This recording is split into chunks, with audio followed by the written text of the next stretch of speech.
आज हम सिलपट्टे से टमाटर की चटनी बनाने जा रहे हैं। आप चैनल पर नए हैं तो सब्सक्राइब और लाइक कर दीजिए।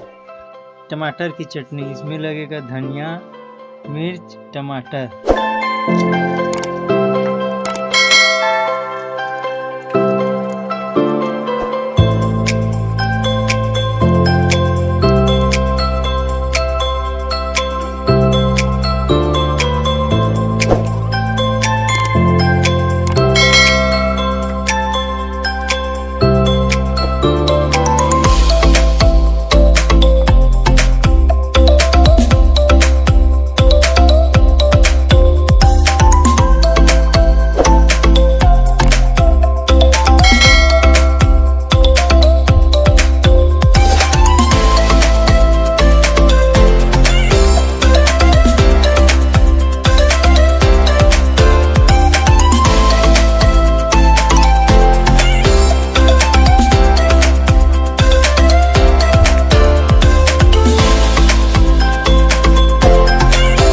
टमाटर की चटनी तैयार हो गया। अब इसे आप नाश्ते में खा सकते हैं।